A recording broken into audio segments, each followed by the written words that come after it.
Good morning, welcome Soma's blog থেকে daily blog নিয়ে এসেছি। আজকে হচ্ছে বুধবারে রান্নাবান্না দিয়ে শুরু হয়ে গেছে সকাল থেকে। মেয়েদের কিন্তু একটাই কাজ, আমাদের মেয়েদের অনেক কাজ, কিন্তু সবচেয়ে বড় কাজ হচ্ছে এই 3 বেলা 4 বেলা হচ্ছে এই রান্নাবান্না, খাওয়া দাওয়া সবই কিন্তু আমাদেরই জোগান করতে হয়। বড়েরা তো ইনকাম করে ছেড়ে দেয়, কিন্তু তারপরে যে পুরো এফোর্টটা সংসারে সেটা কিন্তু মেয়েদেরই দিতে হয়, মানে বউদেরই দিতে হয়। যাই হোক, রান্নাবান্না দিয়ে শুরু করলাম।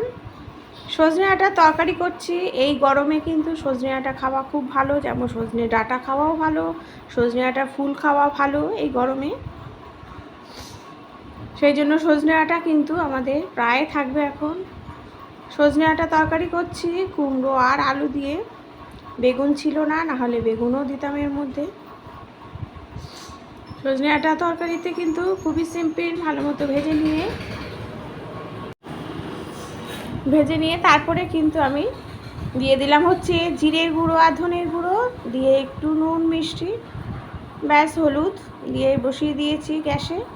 ধনেপাতা দিয়ে নামিয়ে নেব। এটা হচ্ছে ভেন্ডি ভাজা করব আর পটল আলুর তরকারি করব।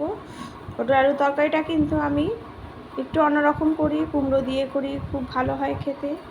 এটা এখন ধনেপাতা দিচ্ছি, ধনেপাতা দিয়ে এটা নামিয়ে নেব। তারপরে হচ্ছে তেলাপিয়া মাছ করেছি সর্ষে বাটা দিয়ে। তেলাপিয়া মাছগুলোকে আমি নুন হলুদ মাখিয়ে নিয়ে ভেজে নেব ভালো মতো করে।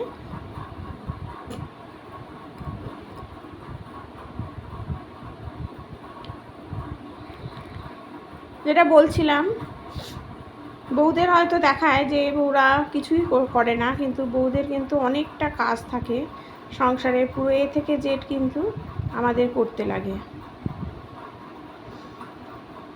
পেঁয়াজটাকে, তেলাপিয়া মাছ করছি সর্ষে দিয়ে, পেঁয়াজটা আর কালো জিরা ফোড়ন দিয়ে পেঁয়াজটা একটু ভাজা হয়ে গেলে দিয়ে দেবো ওই সর্ষের গুঁড়ো। সর্ষের গুঁড়ো কিন্তু আমার কেনা সর্ষের গুঁড়ো যেটা, সেটাই আমি নুন আর হলুদ একটু লঙ্কা দিয়ে জল দিয়ে গুলিয়ে রেখেছিলাম। প্রথমে দেখলেন পেঁয়াজটা ভাজা হয়ে গিয়ে আমি জলটা দিলাম, একটাই কারণে ডাইরেক্ট গরমের মধ্যে সর্ষেটা দিলে তিতো হয়ে যায় অনেক সময়, এইভাবে করলে একটুও হয় না তিতো। পরিমাণ মতো জল দিতে হবে, পরিমাণের থেকে একটু বেশি দেবে, কারণ এটা ভালো করে একটু ফুটতেও হবে, তাহলেই কিন্তু মাছগুলো নরম হবে আর মাছগুলো খেতে ভালো লাগবে।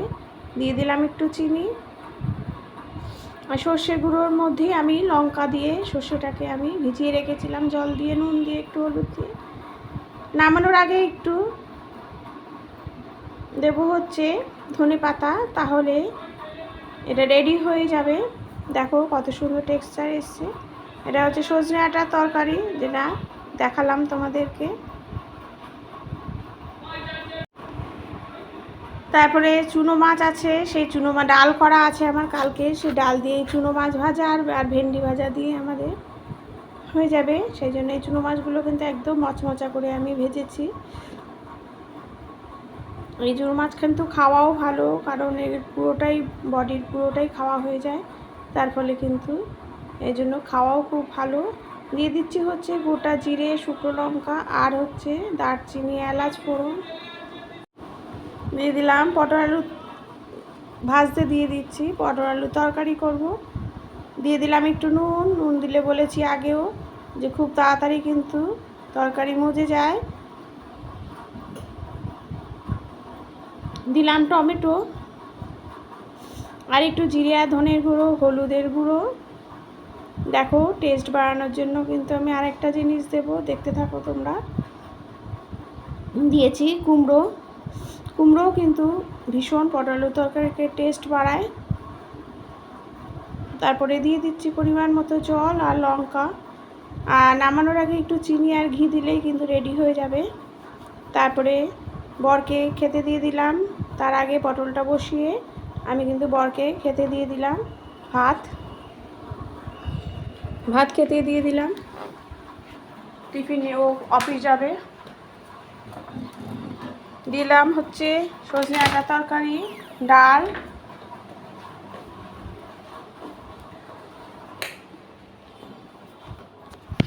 আর চুনো মাছ আর ভেন্ডি ভাজা। এই হচ্ছে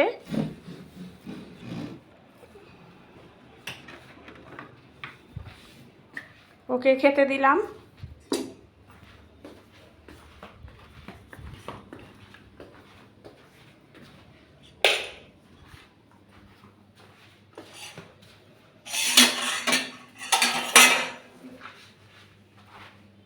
এই দিয়েও খেয়ে গেছে। তারপরে দেখো পটলটা নামানোর আগে কিন্তু আমি একটু ঘি দিলাম।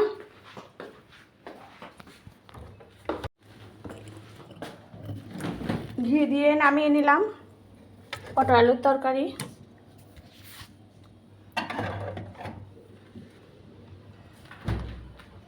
দেখো দেখালাম ভেন্ডি ভাজা আর চুনো মাছ, তার সাথে সব রান্নাবান্না যা করেছি তোমাদেরকে শেয়ার করলাম। ভালো লাগলে বেল আইকনটা প্রেস করো। Thank you.